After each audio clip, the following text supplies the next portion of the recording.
My daughter called me at 11:47 on a Tuesday morning in June. I know the exact minute because I was sitting on the angled roof of a 2-story colonial in Las Cruces, screwing down hurricane clips on a redeck job, and I had just checked my phone to see if the lumber delivery was on schedule. The screen lit up with her name, Lily, and I almost let it go to voicemail. She was supposed to be in 4th period biology. She never called during school. I figured she forgot her lunch money or needed me to sign a permission slip digitally, one of those small parenting tasks her mother used to handle before the divorce split our logistics in half. I answered with my knees braced against the shingle grain and a screw gun in my left hand. "Hey, Bug, what's up?" She was crying. Not the theatrical crying she used when she was negotiating for something. This was different. This was the sound she made at 4 years old when she fell off the backyard slide and broke her wrist. That high, whistling inhale that meant the pain had outrun her ability to process it. My stomach dropped before my brain caught up. "Daddy, something's wrong. Something's really wrong." I set the screw gun down. "Lily, talk to me. Are you hurt? People are screaming. Mr. Rojas locked the door, but Daddy, someone bit Marcus in the hallway, and he's on the ground, and nobody is helping him, and Mr. Rojas won't let us out, and..." The line fractured into the sound of 25 14-year-olds talking at once. A wall of voices I couldn't separate. I heard a thud that could have been a chair or a body. I heard a girl shrieking a name I didn't recognize. I heard Lily's breathing close to the microphone, quick and shallow, the way you breathe when you're hiding. "Lily, listen to me. Stay in that room. Stay away from the door. I'm coming right now. Daddy, please hurry." I was off the roof in 9 seconds. I didn't use the ladder. I slid down the plywood stack leaning against the east wall and hit the dirt lawn at a bad angle, feeling something torque in my right ankle that I would not fully register for another 3 hours. My truck was parked on the curb, a white 2019 F-150 with a camper shell and 200 pounds of roofing tools in the bed. I was in the cab and turning the key before my apprentice, Diego, even stood up from his brake chair on the porch. He shouted something. I didn't hear it. I was already pulling out, phone mounted on the dash, Lily's call still connected.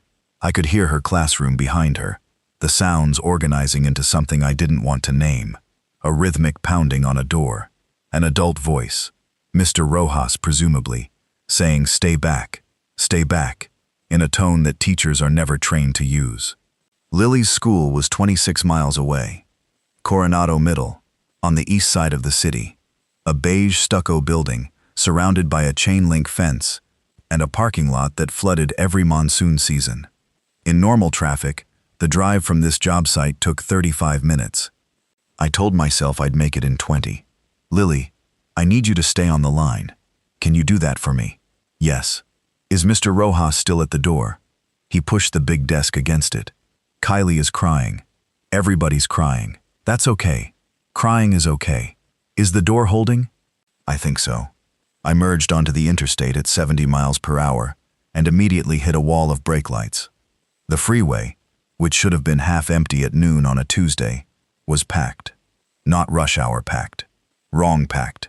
Cars were in the shoulder lane. A sedan had stopped diagonally across 2 lanes with its doors open and no one inside. I could see, 400 yards ahead, a plume of black smoke rising from somewhere near the Loman Avenue exit. "Lily, I'm on my way. Don't hang up. I'm coming to get you." I said it like a fact. I said it the way I set anchor bolts. Driven straight, no angle, no hesitation. But the traffic wasn't moving, and the smoke was getting thicker. And for the first time in my life, I understood that fatherhood is not a feeling.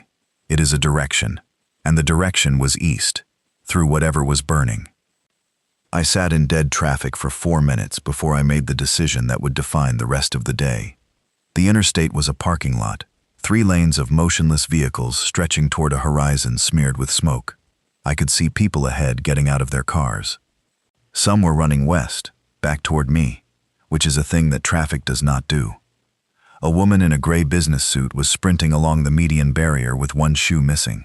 She passed my truck without looking at me, and the expression on her face was the blankest thing I've ever seen on a living person. Not fear. Evacuation. Like the part of her brain responsible for social awareness had been shut off to reroute power to her legs. I pulled onto the shoulder, then off the shoulder entirely, dropping my right tires onto the dirt embankment that sloped down toward the frontage road. The F-150 lurched, the toolboxes in the bed clanging like a dropped kitchen drawer. I gave it gas and slid down the grade sideways, fishtailing onto the access road below the overpass. No other vehicles had tried this yet.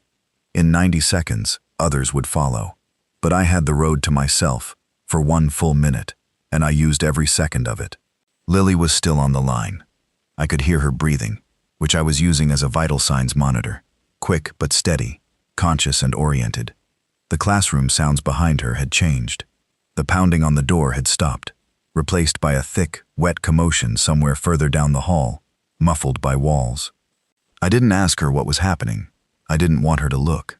Lily, I need you to tell me exactly where you are in the room. I'm in the back corner, behind the bookshelf. Ava's with me. Ava Marsh, her best friend since 2nd grade. A skinny girl with red hair and a laugh that carried across grocery store aisles. I was glad Lily wasn't alone. I was terrified that I was now responsible for 2 children instead of 1, and I hadn't even reached the school. Good, stay there. Stay low and stay quiet. I took the frontage road south at 60, blowing through 2 red lights at intersections that were, miraculously, clear. The city looked almost normal from this angle. Strip malls, a Denny's, an AutoZone with its sandwich board sign advertising brake pad specials. But the signals were wrong. A fire truck was parked sideways across the entrance to a Walgreens parking lot, lights flashing, no personnel visible. The Denny's front window was shattered inward, glass on the tile floor glittering in the overhead fluorescents that were still on. And at the 3rd intersection, I saw my first one. He was standing in the middle of the crosswalk in a postal worker's uniform. Navy shorts, gray shirt, the leather mail satchel still draped across his chest. He was facing away from me, looking at something on the sidewalk I couldn't see. His posture was wrong, in a way I can describe only by comparing it to something familiar. He stood the way a man stands when he's been hit in the head and hasn't fallen yet. Tilted forward, knees slightly bent, arms hanging with a looseness that suggested the muscles were no longer receiving coherent instructions. I didn't slow down. I veered left, gave him a wide berth, and caught a half-second glimpse of his face as I passed. His mouth was open. His chin was dark. His eyes tracked my truck with a speed that did not match the rest of his body, and I felt the animal part of my brain, the part that had kept some ancestor alive on a savanna 100,000 years ago, send a single, wordless signal straight down my spine. I pressed the accelerator harder and didn't look in the mirror. Daddy, are you still there? I'm here, Lily. I'm 12 minutes away. A lie. I was at least 20 minutes away with the roads like this, maybe more. But 12 was a number a 14-year-old could hold on to. 12 was 3 songs on a playlist. 12 was a manageable unit of hope, and I would feed her those units as long as I had breath, because hope is the only supply that doesn't weigh anything, and I was going to need her calm when I arrived, if I arrived. The smoke ahead was getting worse. I lost the frontage road at mile 6. A jackknife delivery truck, Cisco, the logo absurdly cheerful, had folded across both lanes at the Telshore Boulevard junction, and a sedan had rear-ended its trailer hard enough to crumple the hood into a shape that no longer resembled a car. No one was in the sedan. The driver's door was open, the airbag deflated and smeared with something I chose not to examine at speed. I cut through a Burger King parking lot, hopped a concrete divider that cost me a hubcap I would never recover, and emerged onto a residential side street I recognized from the years I'd spent driving every neighborhood in this city, estimating roof damage after hailstorms. Knowledge of geography. That was the only advantage I had over every other panicking driver in Las Cruces. I'd spent 11 years on rooftops, and from rooftops you learn the city's skeleton, which streets connect, which dead end into arroyo walls, which apartment complexes have back exits onto parallel roads. I drove now with that aerial map overlaid on reality, cutting through neighborhoods I'd re-roofed, past houses I'd given estimates to, navigating by memory and instinct, while the main roads choked with fleeing cars. Lily's phone battery was at 31%. She told me this unprompted, with the calm of a child who has grown up managing a shared custody schedule on a device. I told her to lower her screen brightness and close every app except our call. She did it without arguing. "Dad, Ava says her mom isn't answering. Her mom might be driving. It's hard to answer when you're driving." Okay. I didn't know where Ava's mother was. I didn't know if Ava's mother was alive, but I knew that Ava was with my daughter behind a bookshelf in a locked classroom, and that meant Ava was mine now, in the way that matters when the world simplifies itself down to the people within arm's reach. 9 minutes into my drive, I turned onto Roadrunner Parkway and encountered the first real blockage. Not an accident, but an abandonment. Dozens of cars sat empty in the road, doors open, arranged in the haphazard pattern of people who had stopped driving and started running. Some had driven onto lawns. One had gone through a yard fence and come to rest against a backyard trampoline, its engine still idling. I weaved through the gaps at 10 miles an hour, reading the spaces between vehicles the way I read roof pitches, by angle and clearance, instinctively. And then I saw what they'd been running from. A group of 7 or 8 figures was moving through the intersection ahead of me. They weren't running. They weren't walking. They were operating at a pace between the two, a driven, mechanical stride that covered ground with disturbing efficiency. Their clothes were ordinary: jeans, a sundress, gym shorts, a high-visibility construction vest. One was a teenage boy in a Coronado Middle School gym shirt, and the recognition of that burgundy fabric sent a voltage through my hands that nearly cramped them on the steering wheel. They were following a woman. She was running north on the sidewalk, holding a toddler against her chest, and she was losing ground. The pack behind her wasn't faster, but it was relentless, and she was carrying 30 pounds of child and wearing sandals that slapped the concrete with a sound I could hear through my closed windows. I am not a brave man. I want to say that clearly now, because the rest of this story might make it sound otherwise. I am a man who was good at one thing: climbing onto high places and making them watertight. And everything I did that day was driven not by courage, but by the single, gravitational fact that my daughter was inside a building 20 minutes east, and the only thing between her and me was road.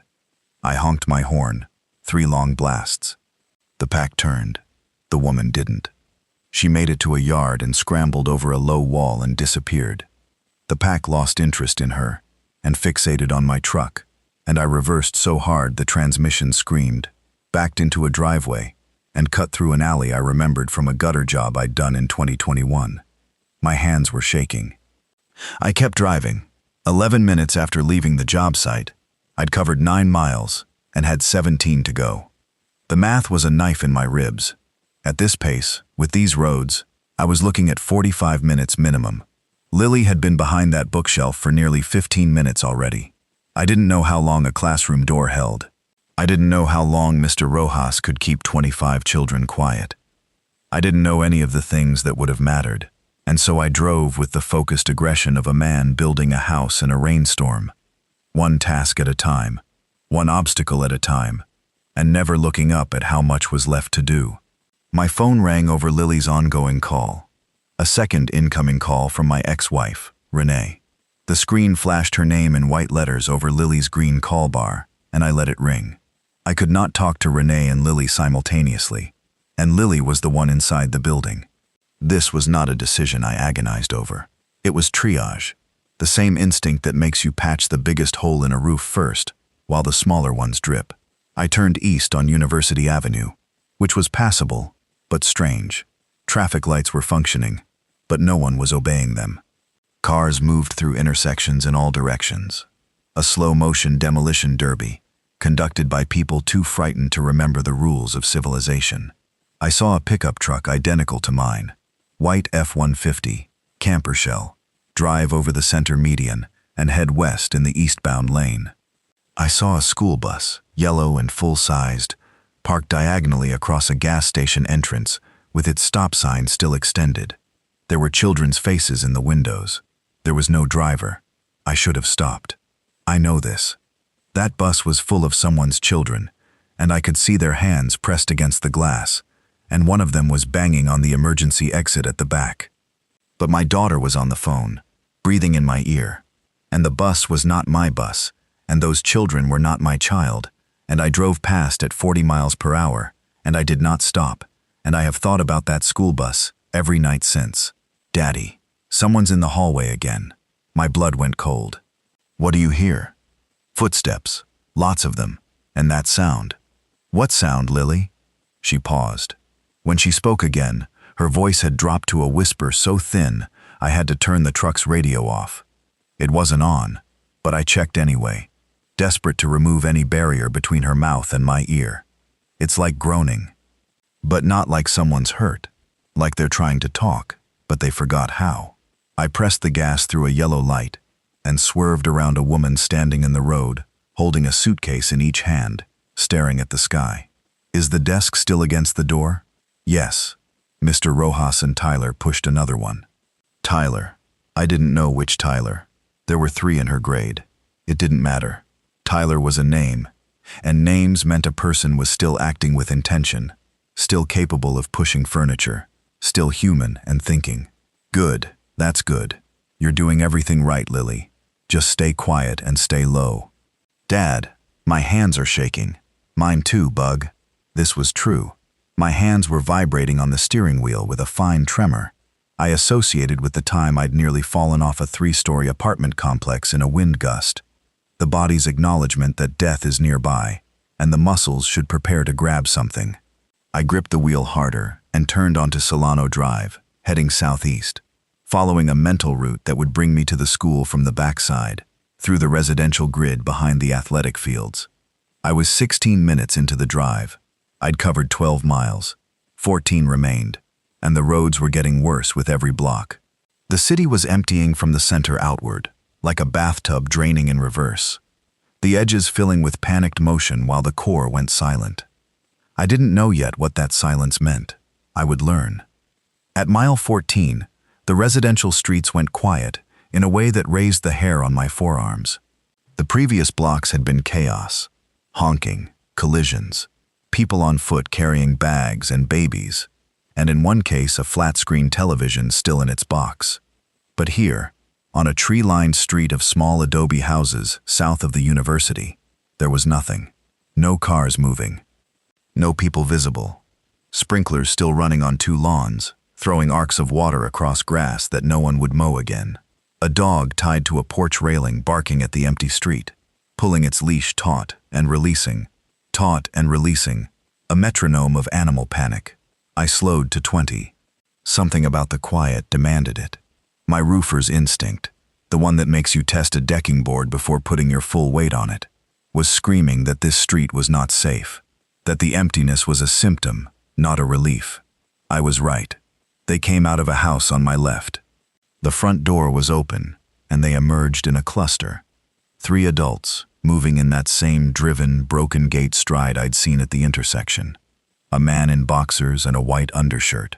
A woman in nurse's scrubs, one shoe on, the other foot bare, and leaving dark prints on the concrete. A teenager, 16 maybe, in athletic shorts and a tank top, his left arm hanging at an angle that meant the shoulder was dislocated, or worse. They turned toward my truck in unison, not startled, not surprised, but oriented, like compass needles, swinging toward magnetic north. I gunned it. The F-150 surged forward, and I made it past them with 30 feet of clearance. In the rearview mirror, I watched them follow for half a block before stopping in the middle of the road, standing in a loose triangle, staring after me with the patience of things that do not need to eat or sleep or plan. Lily, I'm getting closer. I need you to tell me if anything changes with the door. It's still holding, but Mr. Rojas is acting weird. My chest tightened.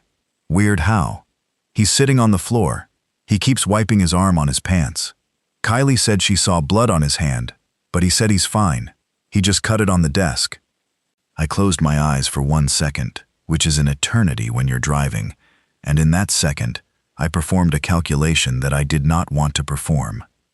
If Mr. Rojas had been bitten, if the blood on his hand was from a wound he was concealing, then the locked classroom was not a shelter. It was a sealed room with an infection source inside it, and 25 children were sitting on the floor around him, trusting the authority of a title that no longer guaranteed safety. Lily, I need you to do something for me, and I need you to do it quietly. What? Move further from Mr. Rojas. Take Ava. Go to the opposite corner of the room. If anyone asks, say you want to be closer to the window so you can see the parking lot. Why? A 14-year-old asking why is not defiance. It is the last reflex of a rational mind trying to operate inside circumstances that have outpaced its models. I owed her an honest answer, but honesty would cause panic, and panic in a sealed room is a contagion of its own. Because I'm going to come to the window side, and I want to be able to see you when I get there.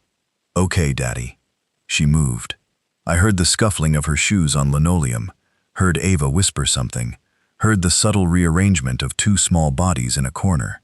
I heard Mr. Rojas say nothing about it, which worried me more than if he'd objected.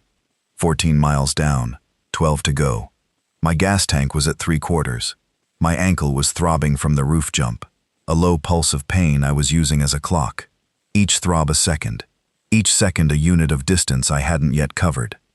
The road ahead curved south around the university campus, and I took it at 50. Tires screaming on a turn engineered for 35. I would reach her. I would reach her because the alternative was not a thing my body would allow me to consider. 23 minutes in. 18 miles behind me, 8 ahead. The route had bent me south, then east, then north, through a series of residential detours that would have been absurd on a normal day, but were the only passable threads through a city unraveling in real time. I'd driven through a park, across a baseball diamond, and through a gap in a chain-link fence that I widened by hitting it at 15 miles per hour and feeling the posts bend against my bumper with a metallic groan that sounded like the city's infrastructure giving a formal resignation. Lily's phone was at 19%. We'd been on the call for 26 minutes. Dad, Mr. Rojas went into the supply closet. He told Tyler to watch the door. Is he still in there? Yes. I can hear him breathing. It sounds bad. Lily, if Mr. Rojas comes out of that closet and he doesn't look right, if his eyes are wrong, if he's moving wrong, I need you to go out the window. Don't wait. Don't try to help him. Take Ava and go out the window. Do you understand me? Silence. 3 seconds of it that carved a decade off my life. The windows don't open all the way. They have those lock things. Limiters. The school had window limiters installed after some facilities review. Metal arms that restricted how far the pane could swing. I knew this because I'd once bid on a roof repair for the school's gymnasium and toured the campus with the facilities manager, a heavy man named Darren, who told me about the limiters with the bored pride of someone who had solved a problem no one appreciated. They'll break. If you push hard enough, the arm will snap. It's just a thin piece of metal and 2 small screws in the frame. How do you know? Because I know how buildings work, Bug. That's my whole job. I heard something that might have been a small, exhausted laugh. I held on to it like a rope thrown across a river. The last 8 miles should have taken 10 minutes on clear roads. Instead, I spent 22 minutes navigating a stretch of the city that had transformed into something between an evacuation and an invasion. The east side was worse than the west. I saw more of them here, in driveways, in yards, standing on the sidewalk in clusters of 2 and 3 and 5, their heads turning as my truck passed. They were drawn to sound. I'd figured this out by now. Not through any brilliance, but through the brute repetition of seeing them orient toward car horns and alarms and screams. My truck was loud. The exhaust had a rattle I'd been meaning to fix. And every block I drove, I was ringing a dinner bell. I also saw the living. A man on a roof. My people, the roof people, sitting near a chimney with a hunting rifle across his knees, watching the street below with the still patience of someone who had decided where he would die. A family pushing a shopping cart of supplies down the center of the road, the father pulling, the mother pushing. 2 children riding inside among canned goods and bottled water. They saw my truck, and the father raised a hand, not waving, not asking for help, just acknowledging. One survivor to another. I raised mine back, and at a stoplight that was blinking red with no one left to obey it, I saw 2 children standing on the corner, a boy and a girl, 10 and 8 maybe, or 9 and 7. I'm poor with ages that aren't my daughters. The boy was holding the girl's hand. They were wearing backpacks. They were alone. I slowed. I looked at them. The boy looked at me. His face was dry, but his eyes were red, and he was standing very straight, the way children stand when they are trying to be the adult and don't know how. 8 miles to Lily. 19% battery. Mr. Rojas in a supply closet, breathing wrong. 2 children on a corner, holding hands. I stopped the truck. I'm going to tell you what happened next without the self-serving editing that survivors use to make their choices sound noble. I stopped the truck because my foot hit the brake before my brain authorized it.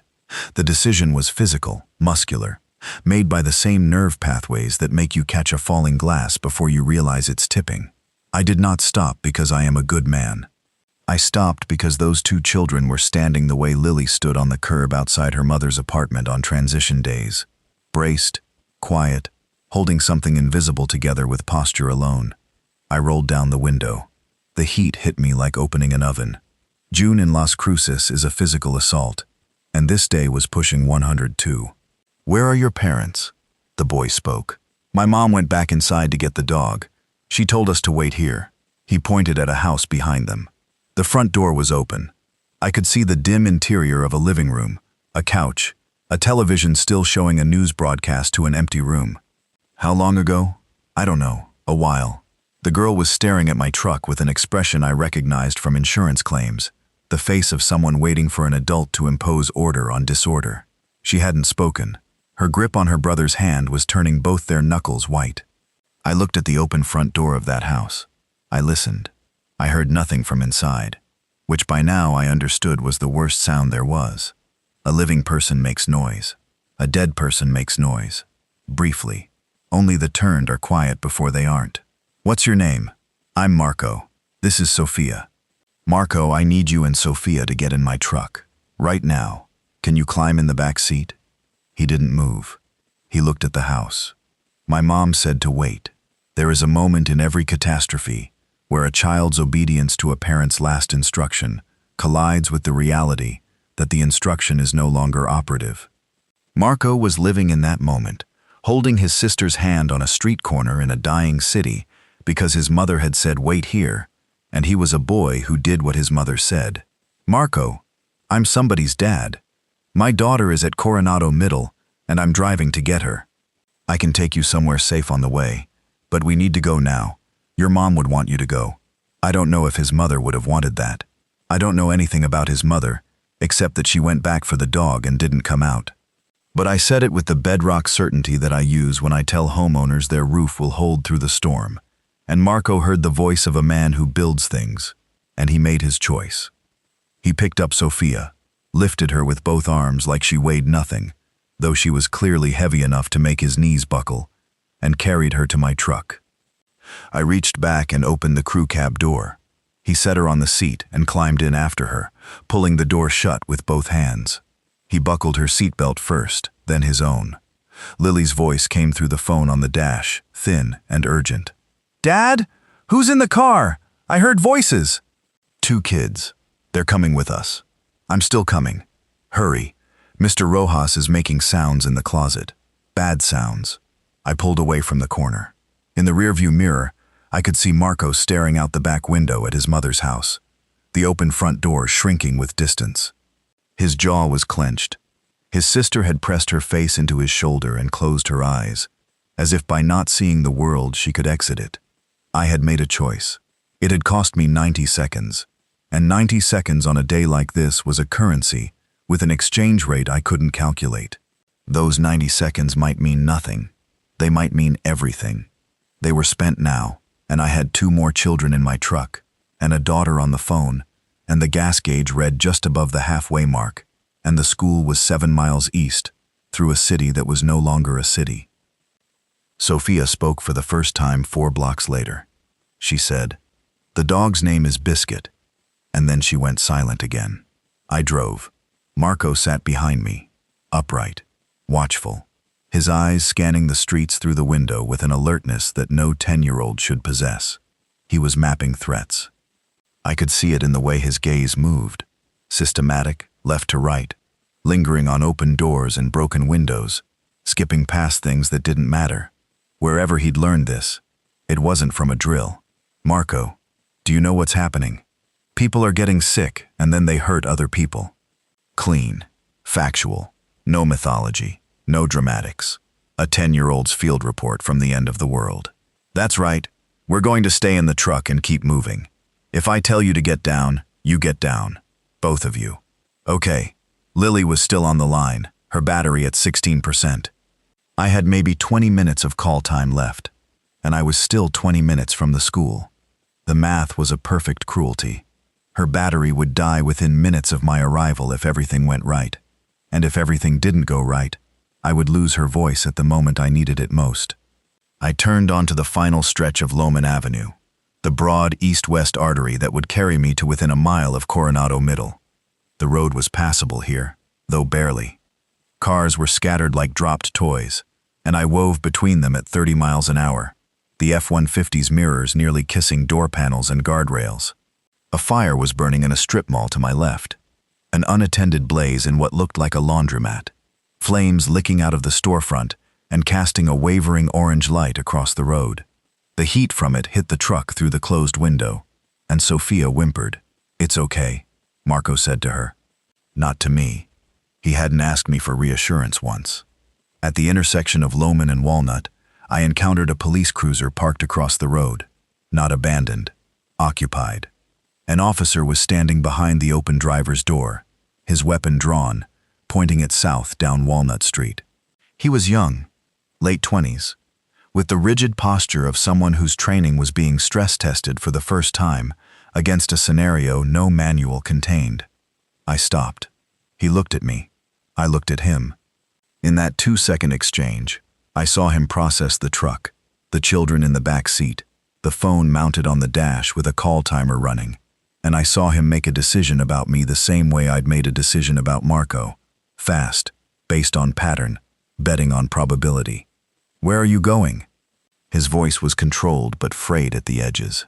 "Coronado Middle School. My daughter's inside. That's in the hot zone. Everything east of Telshore is. We've lost communication with units east of Telshore." "I know. I'm going anyway." He stared at me. Then he looked at Marco and Sophia in the back seat. Then he holstered his weapon and walked to my window. Close up, I could see a scratch on his neck. Shallow, fresh, not a bite. An abrasion from a struggle. "The school's locked down. We got that call 30 minutes ago. I don't know the current status." "I do. My daughter's on the phone with me right now." He looked at the phone. The call timer read 00:31:47. He looked back at me, and something shifted in his expression, the professional mask cracking just enough to reveal the human underneath, the person inside the uniform who also had people he was trying to reach. "Take Walnut south to Bouts, then cut east on Amador. Lohman is blocked past Roadrunner. There's a pileup, and they're in the wreckage. You'll come up behind the school from the south side, the athletic fields." "Thank you." He stepped back. I drove forward. In the mirror, I watched him return to his position behind the cruiser door, pointing his weapon south again, guarding a perimeter that was already breached. He was still standing there when I turned the corner and lost sight of him. Walnut Street South was residential and narrow, flanked by old cottonwoods whose canopy created a tunnel of shade that felt, absurdly, like relief. The temperature inside the truck had been climbing since I turned off the AC to reduce engine strain, an automatic habit from years of driving with heavy loads in desert summers. I turned it back on now, for the children. The vents breathed cold air into the cab, and Sophia uncurled slightly from her brother's side, responding to the comfort with the instinctive trust of a small animal finding shelter. I was 6 miles from the school. Lily's battery was at 13%. "Dad, Tyler is trying to open the supply closet. Tell him not to. He says Mr. Rojas might need help. He says he can hear him falling into things." I gripped the steering wheel so hard my knuckles cracked. "Lily, listen to me very carefully.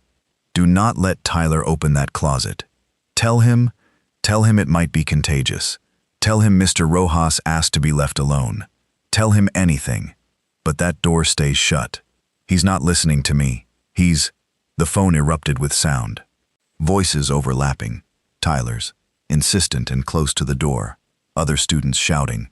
Lily calling Tyler's name.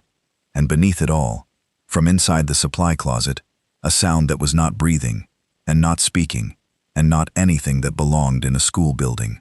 A low, guttural vibration, like vocal cords being used without the involvement of a mind. Then a crash, the closet door opening or breaking, screaming, immediate, unified.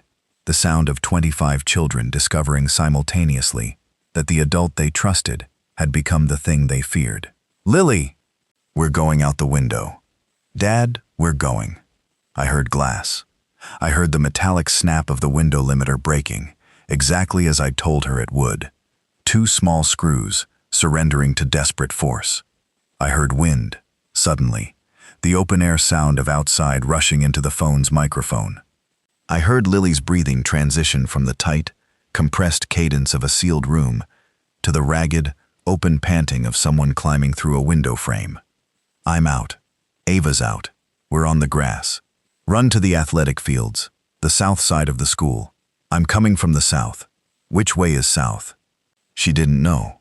Of course she didn't. She was 14 and she used GPS for everything, and cardinal directions were as abstract to her as latitude lines on a globe. I recalibrated in an instant, translating the map in my head into language a terrified teenager could use while running. Face the parking lot. Turn left. Run along the building until you get to the big field where they play soccer, the one with the metal bleachers. Run to the far side of that field, away from the building. I'll be there. Okay, we're running.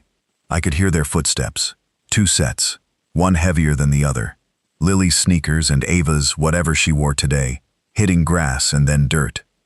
I could hear the sounds of the school behind them, muffled by distance now, the screaming fading, not because it had stopped, but because they were moving away from it.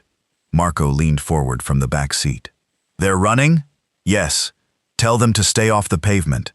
They can see you better on pavement, but so can the sick people. I stared at him in the rearview mirror. He stared back with the flat, practical gaze of a child who had spent the last hour watching the rules of the world rewrite themselves and had already started building the new manual.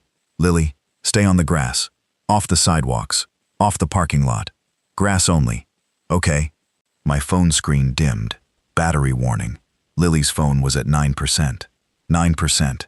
And she was running across an open field toward bleachers on the south side of a school, in a hot zone with no adult, no weapon, no plan beyond the direction I'd given her, and the broken window she'd crawled through.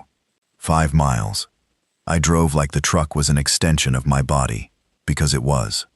I took Amador Avenue east, as the officer had instructed, and for 3 blocks, the road was clear enough to hit 55.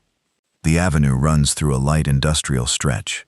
Welding shops, a tortilla factory, a self-storage facility, and the buildings here were closed and shuttered, their metal roll-up doors sealed against a threat that no commercial property insurance had ever contemplated. I'd written policies for flood, fire, wind, and vandalism. There was no rider for the dead walking through your parking lot. Then Amador ended at a wall of vehicles. Not a pileup, a barricade. Someone had deliberately arranged cars across the road, bumper to bumper, 3 deep. I could see the logic of it. The road here narrowed between a concrete drainage ditch on one side and a cinder block wall on the other, creating a natural choke point. Whoever had built this barrier had understood defensive positioning. They had also sealed off my route to the school. I stopped. I assessed. The drainage ditch to my left was concrete-lined and dry. It was June, pre-monsoon, and the arroyos were empty. It was about 4 feet deep and 8 feet wide. The F-150 could fit. Barely. Hold on, I said, to Lily, to Marco, to Sophia, to whatever part of myself was still tracking the structural integrity of this plan. I turned the wheel hard left, dropped off the road edge, and felt the truck tilt at an angle that made the toolboxes in the bed slide and crash against the tailgate. The tires hit the concrete channel floor with a jolt that clacked my teeth together. I straightened out and drove along the ditch at 20 miles per hour, the walls rising to window height on both sides, the sky a bright strip above me. For 200 yards, I drove in the ditch. The concrete was smooth. Flood channels are built to move water efficiently, and the same engineering that handles monsoon runoff handled my truck's tires without complaint. I passed under the barricade's position, emerged past it, and climbed the far bank where a section of the wall had crumbled, the truck lurching back onto pavement with a suspension groan that promised expensive consequences I would never pay. "Dad, I can see the bleachers. We're almost there. But Dad, there are people on the field." "How many?" "I don't know. Some. Near the parking lot side. We're going wide around them. Stay moving. Don't stop. I'm 3 miles out." 3 miles. On clear roads, that's 4 minutes. On these roads, in this city, with this density of abandoned vehicles and wandering infected, 3 miles was an unknown variable. It could be 5 minutes or 15, or never, and I pressed the accelerator with the full weight of my leg, as if force of intention could compress distance. Marco was watching through the windshield now, leaning between the front seats. "There," he said, pointing. Ahead, where Amador met the residential grid south of the school, 4 figures were standing in the road. They were motionless, facing different directions, a loose cluster of stillness that reminded me of deer in a field, alert, ambient, waiting for stimulus. I eased down to 15 miles per hour. The truck's exhaust rattled. One of them turned, then another, then all 4, orienting toward the sound with synchronized precision. They began to move. "Floor," I said. Marco pulled Sophia down and covered her with his body on the back seat. I hit the gas. The truck accelerated through the cluster. I didn't aim for them. I aimed for the gap between them, a space of maybe 10 feet. My right mirror clipped one of them, a woman in a waitress's apron, and the mirror folded flat against the truck with a sharp crack. I felt the impact travel through the frame, a vibration that was disturbingly slight for a collision with a human body. The others reached for the truck as it passed, hands scraping metal, and then I was through and accelerating, and the rear view showed them standing in the road behind me, already forgetting, already turning back to their ambient stillness. "Stay down," I told Marco. 2 more miles. My hands were bleeding from gripping the wheel. I hadn't noticed when it started. I turned onto the residential street that ran behind the school's athletic complex and nearly drove into a fire. Someone had set a car ablaze in the middle of the road, or the car had caught fire on its own. Its engine overheated, or its fuel line ruptured, and the flames had spread to a wooden fence on the east side, which was burning with the dry, eager appetite of sun-cured cedar in June. The smoke was black and dense, and I couldn't see through it to the road beyond. I stopped. For the first time since Lily's call, I had no forward option that didn't involve leaving the truck. "Lily, I'm on the street behind the school, south side. I can see the tops of the bleachers over the wall." "Where are you?" "Nothing." I looked at the phone. The call timer was still running, but the screen was dim. Then her voice came through, broken and pixelated, the audio compression artifacts of a phone at the edge of its battery life. "We're bleachers, under. Lily, you're breaking up." "Are you at the bleachers?" "Yes, under. Scared. Dad." The call dropped. The screen showed call ended in flat white letters, and the silence that followed was the loudest thing I had ever heard. Louder than the fire, louder than the distant screaming from the school building.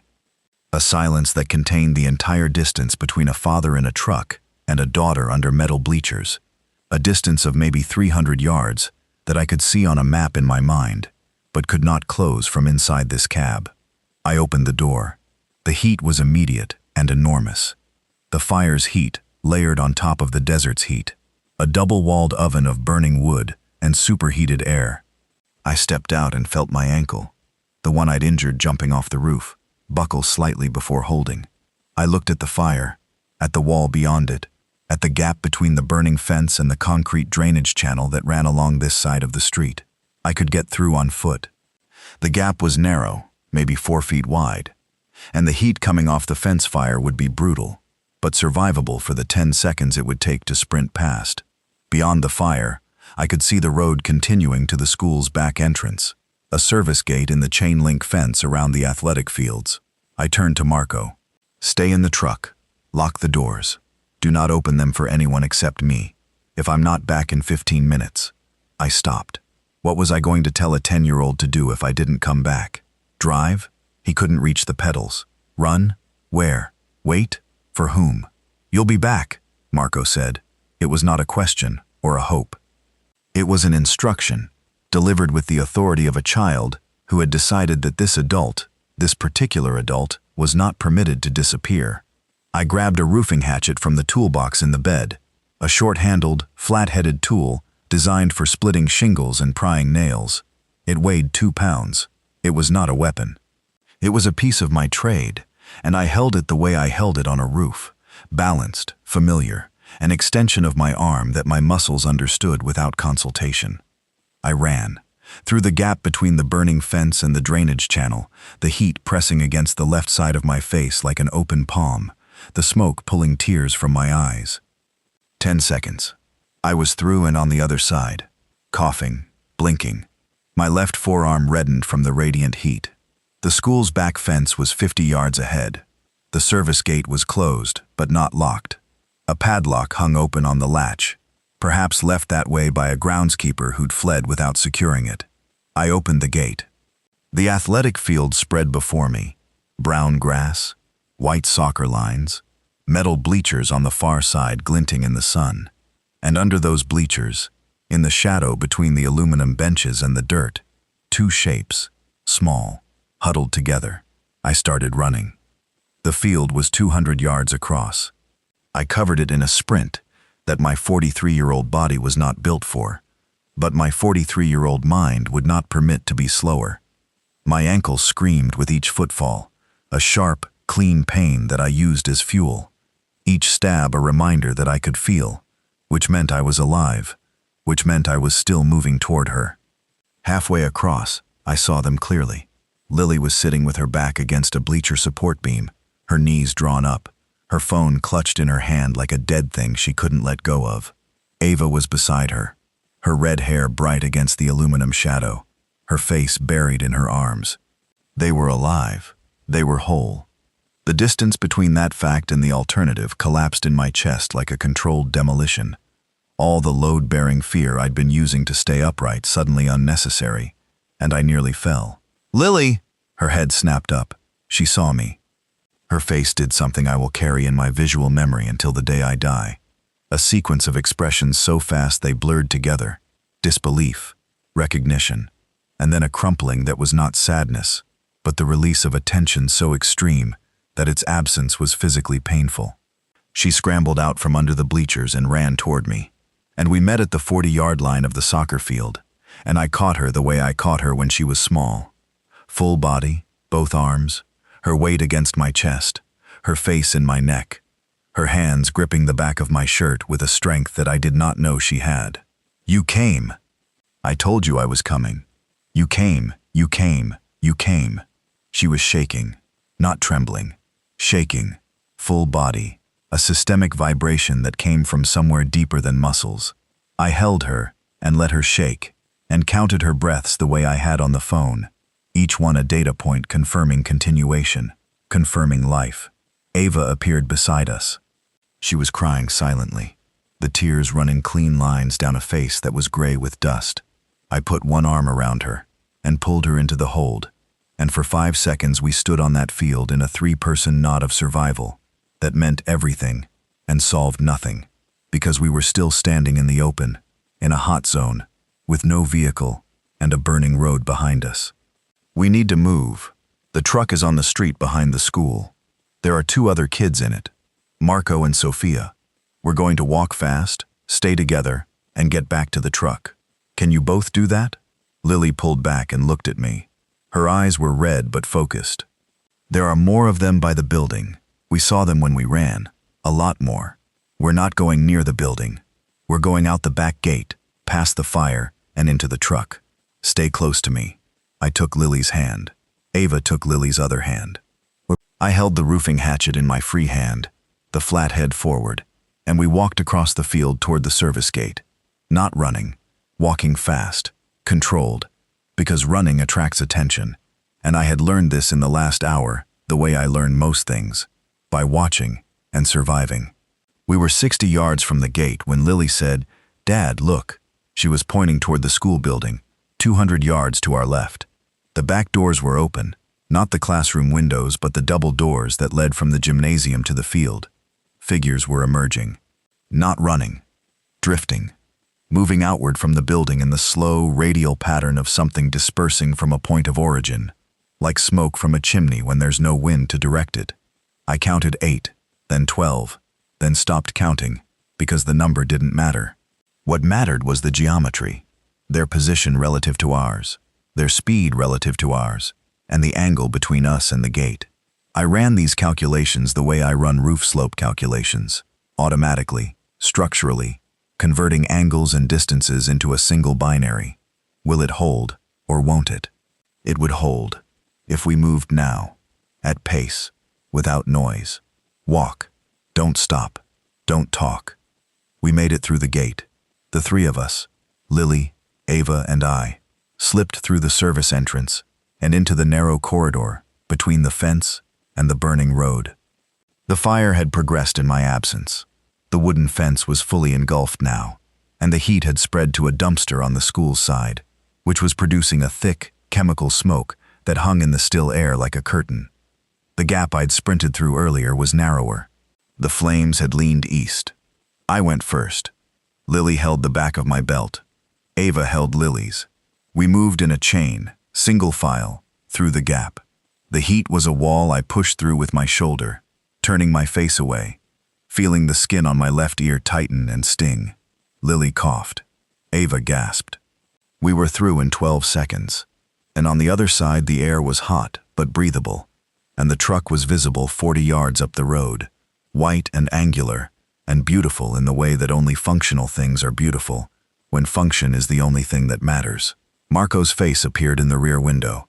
He saw us, and I watched his expression shift from rigid vigilance to something softer. Not relief exactly, but the easing of a burden he had shouldered alone for the 12 minutes I'd been gone. He unlocked the doors. I opened the crew cab. In, now, Lily and Ava climbed into the back seat. It was tight, 4 people in a space designed for 3. But Marco shifted without being asked, pulling Sophia onto his lap and compressing himself against the door to create room. The organizational instinct of a child who understood that space was survival. I got in the driver's seat. Door closed. Engine running.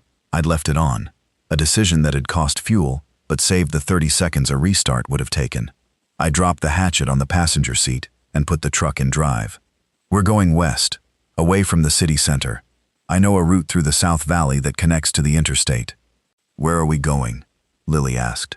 Her voice was hoarse from the smoke. Your mom's house first, then we figure out the next step. Dad, Mom's neighborhood is on the east side. I knew.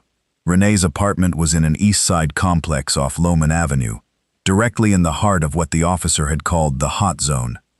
Getting there would mean driving back through everything I'd just driven through, plus whatever had gotten worse in the 40 minutes since. The math was homicidal. Every variable pointed west, toward safety, toward open road, toward the trajectory that maximized survival for the 5 people currently in my truck. But Renee was Lily's mother, and Lily was looking at me with the expression of a child who understood exactly what I was calculating and was watching to see which answer I chose. We'll try, I said. If the roads are blocked, we go west. No arguments. Agreed? Agreed.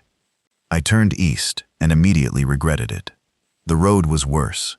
Vehicles were denser, and among the abandoned cars I could see movement, figures drifting between the metal, drawn from wherever they'd been standing, by the sound of a working engine, in a world that had gone mostly silent. I weaved through the obstacles at 15 miles per hour, each correction requiring me to tap the brakes and accelerate, creating a stop-start rhythm that was functionally a beacon. Marco was counting them. I could hear him in the back seat, whispering numbers. 3 on the left, 2 by the red car, 1 in the yard. He was building a threat map in real time, processing the landscape with the same systematic attention I'd seen earlier, and feeding me data I hadn't asked for but desperately needed. 5 ahead, in the road, I saw them. A cluster standing around something on the asphalt I didn't want to identify. They were occupied, focused downward, and I had a window, a 6-foot gap between the last one and a parked minivan. I threaded it. Side mirrors folded flat, paint scraped metal. We were through. 1 mile to Renee's apartment. The engine's rattle sounded like a countdown. Renee's apartment complex was a tan stucco rectangle named Desert Willow, 2 stories, exterior staircases, a courtyard with a pool no one had ever seen anyone swim in. I'd picked Lily up from that building every other Friday for 3 years. I knew the layout, the parking lot entrance on the south side, the fire exit on the north, the dumpster alcove on the east, where I once waited in my truck during a January custody exchange, engine running, hands in my pockets, rehearsing sentences I never said. The parking lot was a graveyard of vehicles. Cars parked at wild angles, doors open, a motorcycle on its side leaking fuel in a slow, dark tongue across the asphalt. The complex's front entrance door was broken. Not open, broken. The glass shattered inward. The aluminum frame bent at the handle, as if something had pulled it with force, that didn't understand the concept of a push bar. Which apartment? 214, second floor, third from the stairs. I parked in the fire lane directly below the exterior staircase. From the truck, I could see the second floor walkway. Apartment doors were visible, some closed, some open. 214 was closed. I didn't know if that was good or bad. Closed could mean barricaded and safe. Closed could mean sealed and finished. Closed told me nothing except that the door was still on its hinges. I'm going up. Same rules as before. Lock the doors. Marco, you're in charge. I know, Marco said, and there was no bravado in it. Only the grim acceptance of a role he hadn't asked for and couldn't refuse. Lily grabbed my arm. I'm coming. No, Dad, she's my mom. The sentence landed like a nail-driven flush. She was right, and I was wrong, and there was no version of this where I could tell her to stay in the truck while I went to find out if her mother was alive or dead or something worse. She needed to know, and she needed to know with her own eyes. And the right I had to protect her from that knowledge had expired the moment the world demonstrated that not knowing was more dangerous than knowing. Stay behind me. Ava, stay with Marco and Sophia. Ava nodded. She was holding Sophia's hand now, a chain of care that had self-organized without any adult directing it. Children building the infrastructure of survival from the materials available. I took the hatchet. Lily and I climbed the stairs. The metal steps rang under our feet, a sound that bounced off the stucco walls and announced our presence to anyone or anything listening. I moved fast, taking steps 2 at a time, ignoring my ankle, ignoring the heat, ignoring everything except the number 2114 painted in brass stick-on digits on the door ahead of us. I knocked. 3 knocks, firm, the way I knock on a client's door before a roof inspection. Renee, it's Mark. I have Lily. Open the door. Silence. 1 second, 2, 3.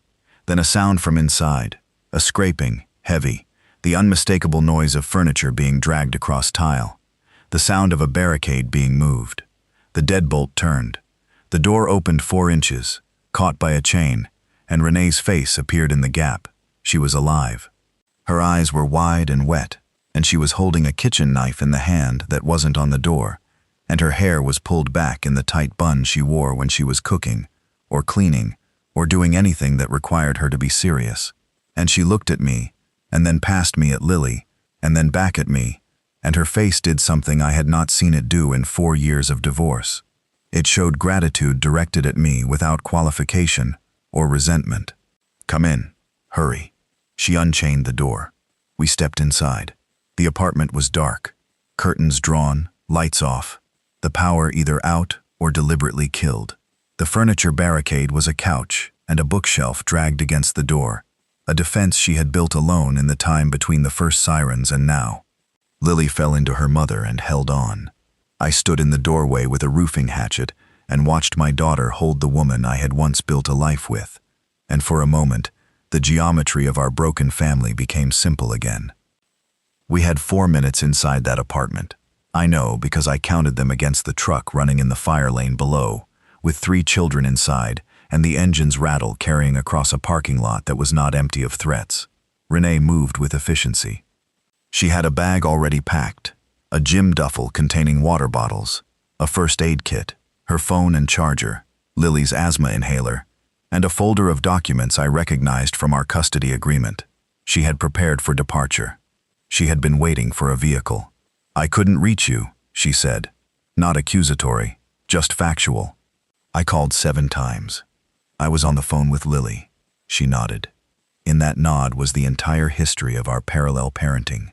The understanding that we both orbited the same child from different positions, and that my line being busy with Lily was the one excuse she would never question. There are 3 other kids in the truck. I picked them up on the way. She looked at me. Something crossed her face. Surprise, maybe, or a reassessment. In our marriage, she'd been the generous one, the one who brought soup to sick neighbors and volunteered at the school library.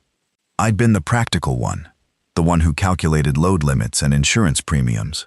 Her expression said she hadn't expected me to stop for strangers. Let's go, she said.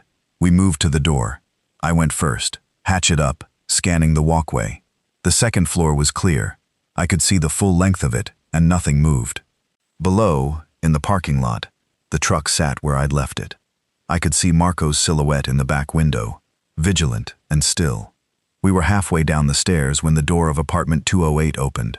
6 doors from Renee's. A man stepped out, mid-50s, gray beard, wearing a bathrobe over pajamas. He looked at us with eyes that were confused but human, fully human, and the relief of that recognition was physical. What's happening? I heard crashes. The power's out. You need to leave, I said. Get in a car and drive west. Don't wait. Leave. My wife is sleeping. She doesn't feel well. She's been ill since yesterday. Some kind of... He stopped. He looked at Renee, at the gym bag, at the hatchet in my hand.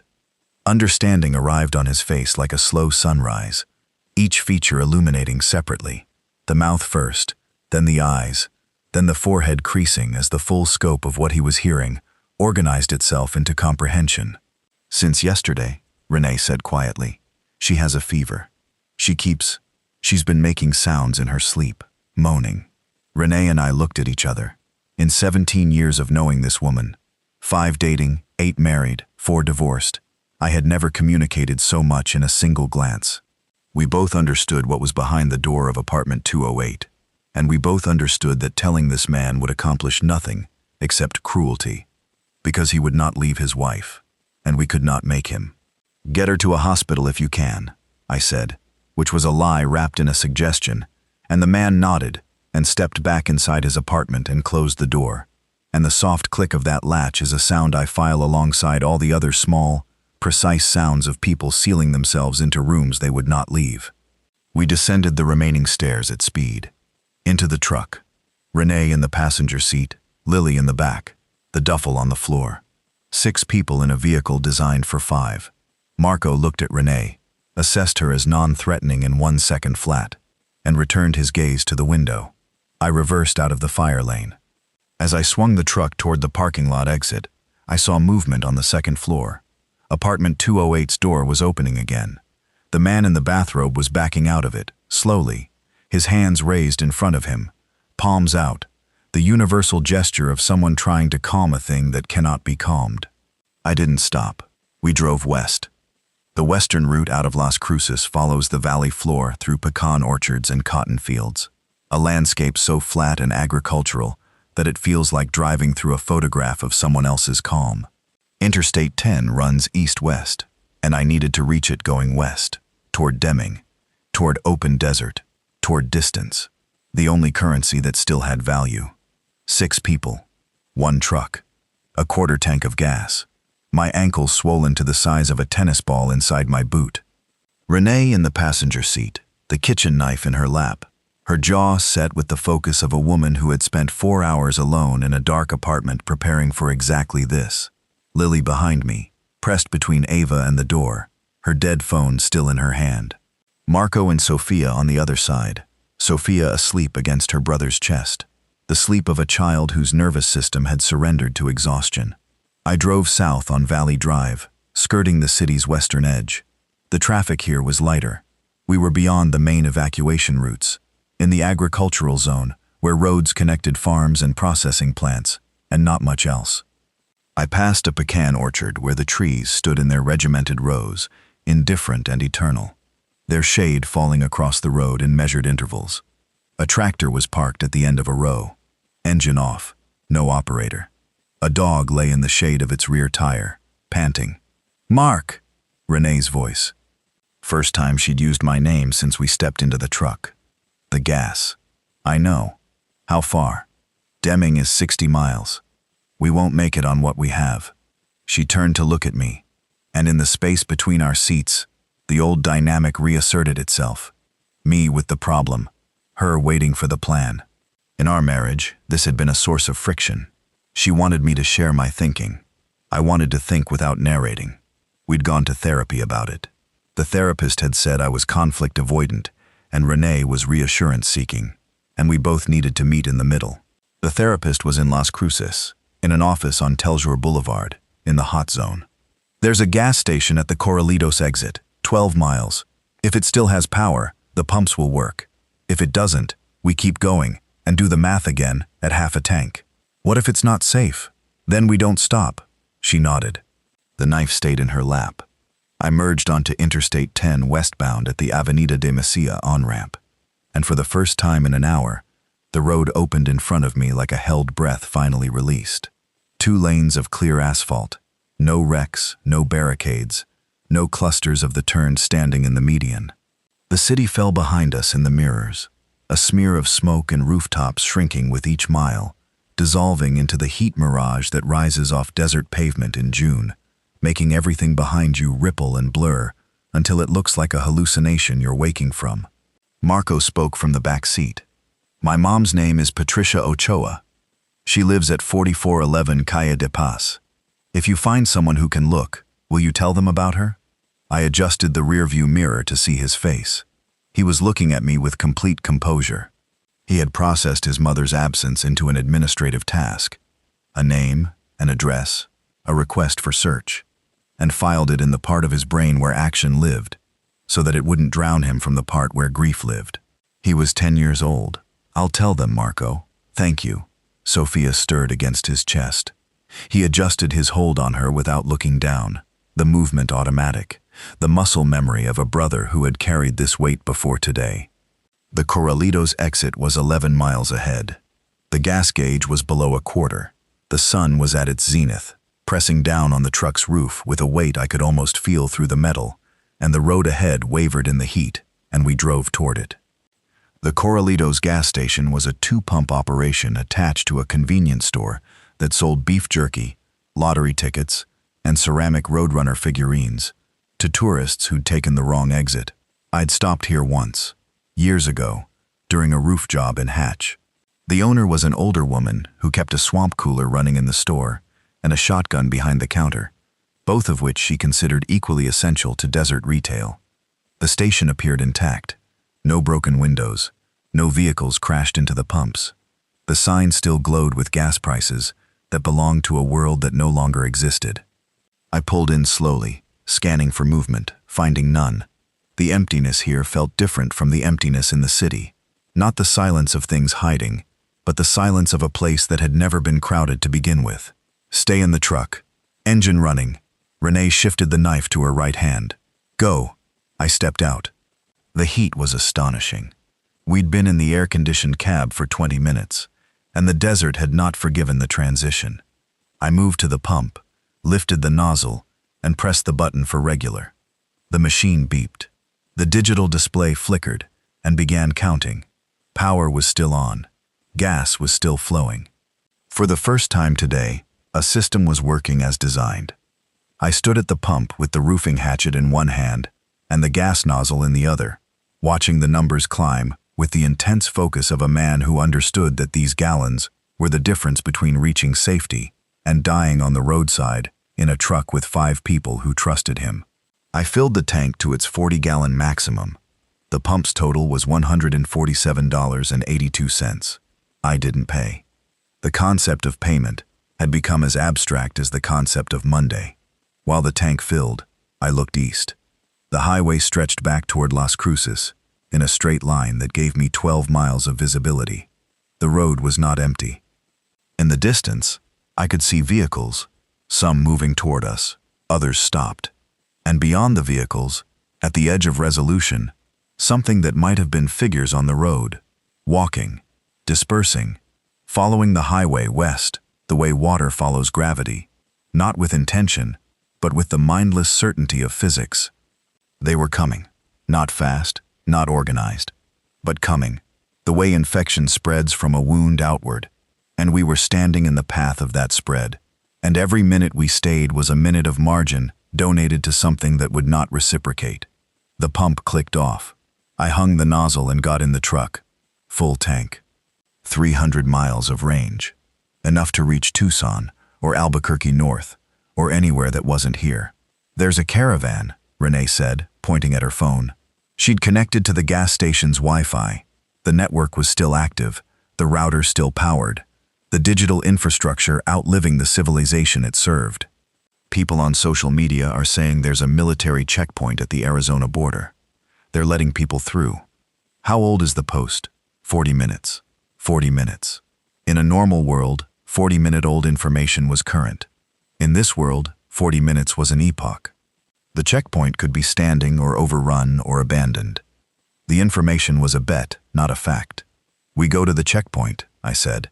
"If it's gone, we keep driving west." No one objected. Consensus in crisis is fast, because the alternatives are silence and argument, and both cost time. I pulled out of the station and merged back onto the interstate, heading west at 70 miles an hour, the engine smooth on a full tank, the truck cutting through the heat shimmer toward a horizon that offered nothing but distance, and the unverified promise of a line someone was holding. In the back seat, Lily reached forward and put her hand on my shoulder. She didn't say anything. She just left it there, a point of contact between her body and mine, a physical fact more reliable than any information on any screen. I drove with her hand on my shoulder, and the road unrolling, and the desert enormous on both sides, and I thought, this is the job. This was always the job. We reached the checkpoint at 3:14 p.m. It was real. 2 Humvees, a line of concrete barriers, and a dozen National Guard soldiers in desert camouflage, manning a position that straddled the highway at the New Mexico-Arizona border. The line of vehicles waiting to pass through was long. 100 cars, maybe more, but it was moving. And the movement itself was a kind of miracle after hours, in a world where every system had collapsed. We waited in line for 40 minutes. During that time, the following things happened, and I will list them because they are facts, and facts are the scaffolding I build on. Renee called Ava's mother. The call went to voicemail. She called again. Voicemail. She called a third time and left a message. "This is Renee Delgado. I have your daughter Ava. She's safe. We're at the border checkpoint heading into Arizona. Please call this number." She hung up and looked at Ava, who was watching Renee's face the way you watch a doctor's face when they come out of surgery, reading for information the words haven't delivered yet. "She's probably driving," Renee said, the same lie I'd told. We were all using it now, this small, humane fiction that explained every unanswered call as a logistical problem rather than a terminal one. Marco gave me his mother's information again. Name, address, phone number. He recited it from memory with the precision of a child who had been made to memorize it in case of emergency. The emergency presumably being something smaller than this. A lost at the mall emergency. A missed the bus emergency. I wrote it on the back of a receipt from my glove box and put it in my wallet. Sophia asked if they were going to see their mom soon. Marco said yes, and the way he said it, without hesitation, without his voice changing, told me he had been lying to protect her for longer than today. When we reached the checkpoint, a soldier in sunglasses and body armor leaned into my window. He was sweating through his uniform. His eyes moved across the cab, me, Renee, the 4 children in the back, and performed the same rapid assessment every authority figure had been doing all day. Threat or civilian? His conclusion was fast. "How many in the vehicle?" 6. 2 adults, 4 children. "Anyone injured?" "No." "Anyone bitten, scratched, or exposed to fluid contact?" "No." He looked at my hands on the steering wheel, the raw, bleeding patches where I'd gripped too hard for too long. He looked at the roofing hatchet on the passenger seat. He looked at Renee's kitchen knife. He looked at the toolboxes visible through the camper shell's window. He processed all of it and made his call. "Proceed to the triage area. Stay in your vehicle. Medical will come to you. He waved us through. The barriers parted. We crossed into Arizona, and I felt the state line pass under the tires like the edge of something, though the desert on both sides looked exactly the same. The same brown dirt, the same scrub brush, the same brutal sun pressing down on a landscape that did not care about borders or checkpoints, or the arbitrary lines humans drew to make themselves feel contained. The triage area was a parking lot outside a shuttered truck stop that had been converted into a processing center. Red Cross tents, water stations, a medical team working from the back of a converted ambulance. People everywhere, families, singles, clusters of strangers who had arrived in the same vehicle the way we had, bound by accident and proximity, and the random geometry of who was standing where when the world changed. I parked. I turned off the engine. The silence was sudden and total, the first true silence since Lily's call 5 hours earlier. No engine, no road noise, no wind, no screaming, just the tick of the cooling motor and the breathing of 6 people in a truck. Lily's hand was still on my shoulder. She hadn't moved it for 60 miles. I put my hand over hers and held it there, and I did not let go. They found Patricia Ochoa's name on a list 11 days later. The list was published by FEMA on a federal recovery site, a database of confirmed casualties organized by city and zip code. Marco was sitting next to me in a church gymnasium in Tucson when I told him. He nodded once, looked at Sophia sleeping on a cot, and said, "She went back for biscuit." Then he stood up and walked to the water station and filled a cup and drank it and came back and sat down. Ava's mother made contact on day 6. She'd been in a hospital basement in El Paso, alive, injured, unreachable. The sound Ava made when she heard her mother's voice is not something I will describe. It belongs to her. I still roof houses. My hands healed. The ankle healed wrong and aches when it rains, which in Tucson is rare enough to feel like a personal message from the weather. Renee and I are not back together, but we sit on the same porch now. And some evenings Lily falls asleep between us, and the distance between her parents is measured in inches instead of attorneys. I drove 52 minutes into the worst day of my life because my daughter called me crying. I would drive it again, every mile, every single one.